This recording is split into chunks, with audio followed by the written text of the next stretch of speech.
Sometimes that is better.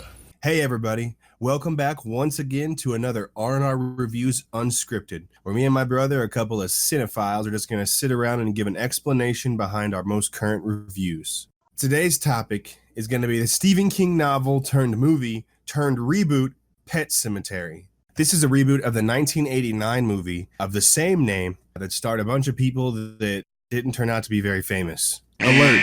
If you haven't seen this movie or read the book, you may not want to listen, but honestly, you're probably going to be more entertained by this than you would the movie. Ouch. As you can see on our Facebook page, R&R Reviews, we gave Pet Sematary a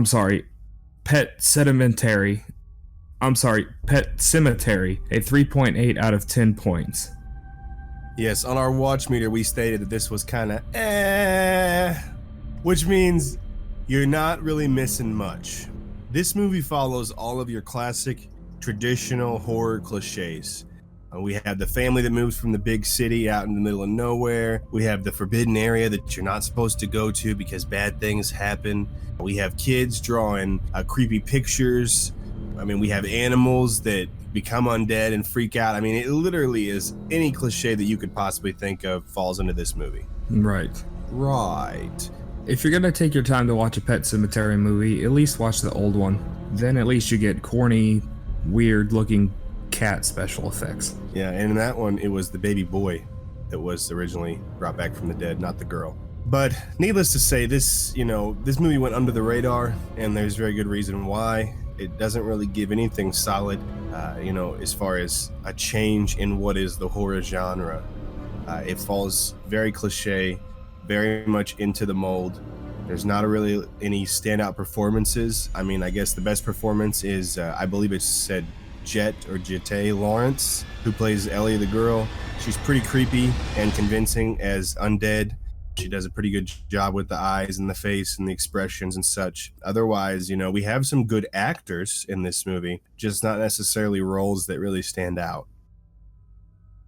Jason Clarke, I do think is good in it. A lot of it is facial expressions and not dialogue as much, and he does convey that well. John Lithgow is always great, and further cementing himself into being the weird old man in every movie he's in. But an unbelievable performance from them, which I get, a horror movie, there's not much room for that. What we don't want to say is, I believe, I've never read the book, but I believe the Stephen King novel is probably excellent. They tried to cram pack so much stuff into this that was probably in the book, that if you're not a reader of the book, weren't aware of, that it just didn't work in the film. I'm not dissing on Stephen King's book. I'm dissing on the movie adaptation. I'm wondering what the very need was to recreate and reboot this movie in the first place. We have the storyline of the wife with the sister that had issues that basically goes nowhere in the film and could have not been in there, and it would have literally been fine. That storyline was pointless. I feel like they only contained it to try and add a little bit more horror to the film because there's not that much of it in this film. It barely even feels like a horror movie. Yeah. Once the undead girl comes back, which is almost, halfway to 2/3 of the way through the movie, then it kind of takes off a little bit and it gets a little gory and a little bloody with her, murdering people. And then, of course, I do think that the ending to this film is probably one of the best parts of the whole movie. We were all glad when it was over. But it gives a very unsettling ending that just kind of abruptly stops in the middle of nowhere, and you don't really expect that. And I kind of enjoy those sort of endings that they're just different. They just change it up. I don't get why they remade it, as you said earlier. It's kind of like they were trying to make money or something. Yeah, and a crazy scheme to make a profit. They did make a profit with this movie, but that doesn't mean any of us have to like it. It had a gross revenue of $112.4 million.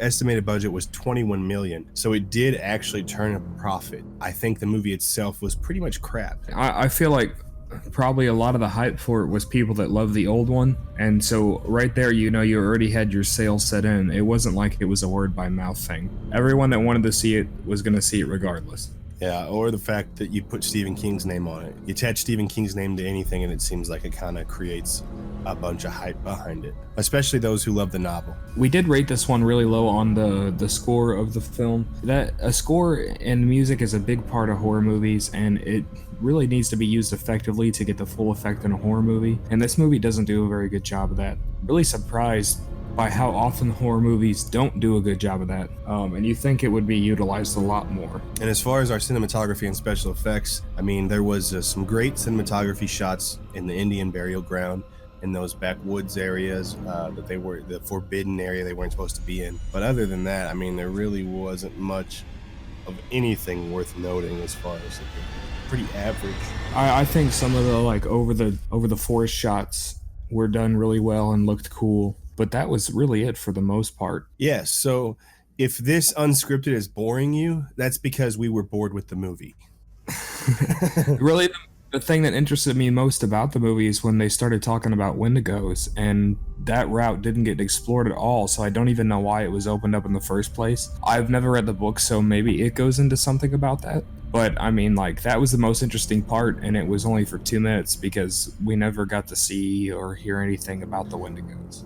Or how about whenever the little girl is killing John Lithgow and she suddenly has his wife's face, and it was like there was this whole storyline with his wife that was never explored or even talked about at all. It just like Right. popped up out of nowhere and then disappeared, which I'm sure was a point in the book that just was pointless to have in the movie. Anyway, guys, that's all the time we have today. There's not much to say about this film. This definitely falls under par for what is horror movies, or even if you call it a horror movie. Definitely average, mediocre, and hopefully the next Stephen King adaptation that comes out in September will be much, much, much better. Anyway, we will see you guys next time. Thank you everybody for tuning in. Don't forget to check out our Facebook page, like our Facebook page, check out our YouTube page, and make sure you subscribe. That's R&R Reviews.